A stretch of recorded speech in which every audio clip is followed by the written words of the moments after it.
Assalamualaikum warahmatullahi wabarakatuh. Shalom, Om Swastiastu, Namo Buddhaya, Salam Kebajikan. Perkenalkan, nama saya Marco Sitorus.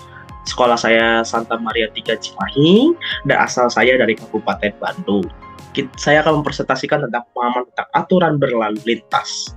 Berlalu lintas, highlightnya itu kita sering mengenal tentang jalan raya, ya kan? Berkaitan dengan jalan raya. Nah, negara kita adalah negara hukum, teman.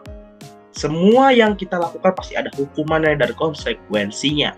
Nah, di jalan raya itu juga punya aturannya, teman-teman. Dalam mengemudi itu punya aturannya. Ya, hari ini sekarang kita akan mempresentasikannya. Apa aja sih aturannya? Baik, di sini ada rambu-rambu lalu lintasnya, marka jalan dan fungsinya, serta peraturan lalu lintas. Nah, di sini rambu-rambu lalu lintas menurut UU Undang-Undang Nomor 22 Tahun 2009 tentang peraturan lalu lintas dan angkutan jalan. Rambu-rambu dibagi menjadi 4. Rambu peringatan, larangan, perintah, dan petunjuk. Oke. Nah, rambu peringatan adalah rambu yang bersifat peringatan atau hati-hati kepada pengendara yang menemukan pelang seperti ini. Contohnya apa ya, teman-teman? Jalur pesepeda. Terus kita ini aja ya, jalur pesepeda. Terus jalur hati-hati ada konstruksi, ataupun jalur yang biasa kita ditemukan di jalan-jalan yang ada hutan-hutannya, hati-hati ada tanah yang itu. Lalu berikutnya ada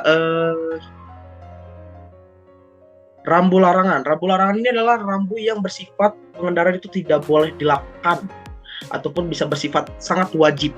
Yang bersifat sangat wajib dan bersifat yang tidak boleh dilakukan. Seperti apa untuk yang bersifat wajib? Yaitu jaga jarak, lalu maksimal kecepatannya 40 km itu wajib. Nah, untuk yang tidak boleh dilakukan yaitu tidak boleh ke arah kiri dan tidak boleh ada motor ke jalur yang tidak seharusnya, lalu tidak boleh ada bajai di jalur yang ada pelang seperti itu. Lanjut lagi, rambu perintah. Rambu perintah ini adalah bersifat wajib, tapi dianjurkan juga dianjurkan juga tidak diikuti juga apa-apa, tergantung kondisi lingkungannya. Rambu perintah ini bisa berguna apabila kondisi lingkungannya mencakupi dengan perintah tersebut. Misalnya ada pertigaan, gitu kan, belok kiri langsung, ya kan, ada pelang belok kiri langsung, padahal di satunya lagi bisa ke kiri gitu. Nah, itu bisa saja langsung belok kiri langsung, atau kalau kalian mau lebih taat lagi ya kalian mengikuti lalu lintas ya, simpangannya kalian ke kiri setelah lampu hijau gitu, lampu hijau. Nah, ini ke kiri atau misalnya ada pertigaan, pengendara lain ke kanan gitu, lurus atau ke kanan. Nah, kamu bisa ke kiri gitu, ada pelang ke kiri, kalian bisa ke kiri. Itu asiknya. Rambu perintah itu seperti itu, bersifat wajib diikuti tapi tidak dianjurkan juga, nggak ikuti juga apa-apa, tergantung kondisi lingkungan. Lalu rambu petunjuk itu ada misalnya kayak rambu petunjuk itu bersifat yang mengarahkan ke suatu tempat ataupun suatu jalan. Misalnya jalan tol Jagorawi, stasiun pengisian bahan bakar yang akan datang gitu. Bisa ada pelang ini, biasanya 50 meter setelahnya itu ada pengisiannya, stasiun pengisian bahan bakarnya, tempatnya. Lanjut lagi, marka jalan. Nah, marka jalan ini dibagi menjadi 2, ada jalan nasional dan jalan umum. Jalan umum itu yaitu yang putih-putih ini, dan jalan nasional yang kuning-kuning. Dibagi menjadi 3 untuk marka jalan seperti ini, yaitu yang kuning ini, yang utuh ini, yaitu jalur yang nggak boleh, fungsinya itu nggak boleh dilewatin atau disusul oleh pengendara di jalur yang ada seperti ini ya. Misalnya ada yang mau ke kanan, itu nggak boleh, karena ini ada utuh, ini nggak boleh. Lalu yang kedua, ini ganda, jalur utuh ganda, ya, namanya utuh ganda, karena ini jalurnya dua gini. Nah, kiri dan kanan, pengendara kiri kanan tidak boleh saling menyusul.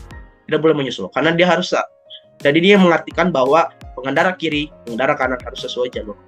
Lalu yang ketiga ada patah-patah. Nah, yang ini kiri dan kanan, pengendara kiri dan kanan bisa melewatinya, asalkan tidak boleh melalui patah ini, tapi lewat dari sini.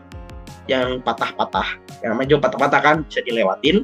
Lalu kiri dan kanan seperti ini, yang kosong-kosong seperti ini boleh dilewati. Lalu zona selamat sekolah biasanya ini ditemukan di dekat sekolah, yang mau penyeberangan, siswa-siswi penyeberangan ke arah sekolah, biasanya ada zona selamat sekolah. Pengendara wajib berhenti di sebelum garis kuning ini apabila ada. Lalu ini adalah markah kiri dan kanan, biasanya ditemukan di jalan besar, bisa ke kiri, kanan, atau lurus. Lurus itu bersifat wajib, harus diikuti. Seperti itu. Lanjut lagi, dan ada yang ketiga lagi tuh. Ketiga, karena saya yang ketiganya tidak ada presentasinya, maka saya tunjukkan teks saja. Terima kasih. Yang ketiga, peraturan lalu lintas. Tata cara pengemudi di jalan raya yaitu perilakunya harus sesuai dengan jalurnya dan memiliki kelengkapan dokumen seperti SIM, surat izin mengemudi, STNK, surat tanda nomor kendaraan, serta kelengkapan menggunakan helm atau menggunakan sabuk bagi yang menggunakan mobil dan menggunakan helm bagi yang menggunakan motor gitu. Dan ini sudah diatur di dalam Undang-Undang Nomor 22 Tahun 2009 tentang peraturan lalu lintas dan angkutan jalan. Dan ada juga peraturan menteri, saya lupa itu, ya pokoknya yang mengatur semua tentang rambu lalu lintas dan marka jalan. Bagi orang yang 17 tahun ke atas harus memiliki SIM. Yang syarat untuk kalian bisa mengemudi di jalan raya yaitu harus memiliki izin mengemudi yang dapat diperoleh saat lolos ujian tes ataupun usia melampaui 17 tahun ke atas. Itu boleh menggunakan kendaraan. Lalu taatilah rambu-rambu lalu lintas dan marka jalan. Itu barulah perilaku pengemudi yang benar. Sekian presentasi saya. Apabila ada kesalahan, saya Mega Terus. Terima kasih.